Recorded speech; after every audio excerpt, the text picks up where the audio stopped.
Thank you all, and thank you very much for making this a special night. You know, we're pushing, the food back is going to start in a minute. The one thing we can't push back is the opening pitch. So I only want to take a couple minutes to tell you a little bit about what's happening with your party in Boston. You know, when it was such a wonderful victory last November, and it was a victory of a fantastic candidate, and it was also a victory of a style of politics that we have worked so hard together on here in Plymouth County for many years, a grassroots politics that makes all the difference in the world. There are so many issues that we fight so hard for as Democrats. And I think, and I know that you do as well, that the Democratic Party plays an important role in advancing those causes.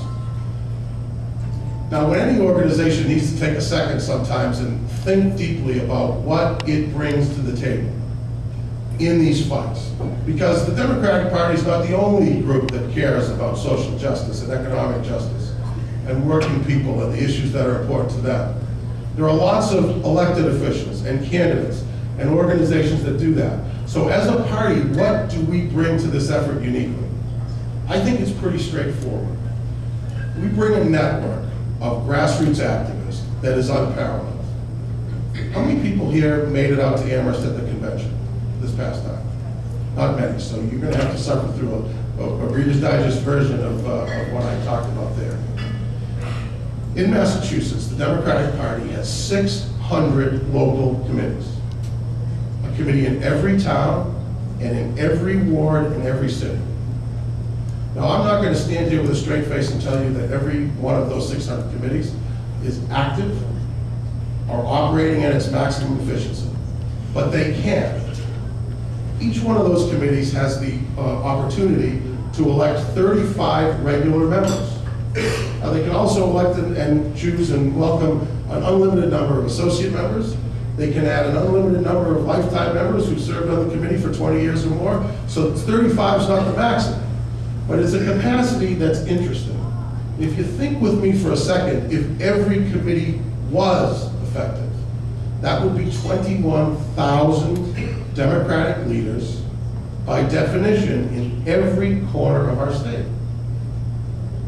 What can you do with that, if you think about it, as a grassroots organization, to advance the issues and the themes that we care about? Well, if every one of those 21,000 members gave 15 minutes a week, seems like a reasonable ask. So the thing, maybe you have to give every week. Maybe you can do half an hour once every other week, or an hour a month, or something. That translates to tens of thousands of hours a year. And the work that the things we could accomplish together with that kind of a resource is unparalleled.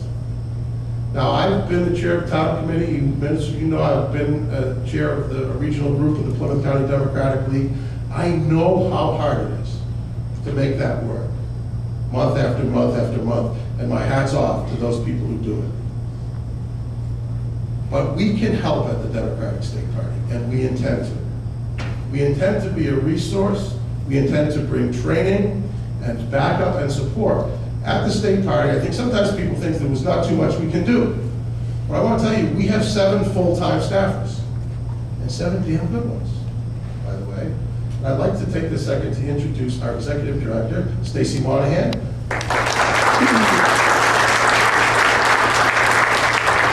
You remember Stacey as Congressman Lynch's district director for many years, and everybody here knows from our own neck of the woods, our finance director, Brandon Keating.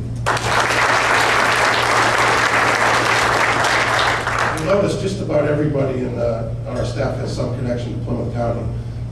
Stacey's actually a Pembroke girl originally, but you know, she's from Dorchester now, so when we're around the rest of the state, we don't disclose the Plymouth County.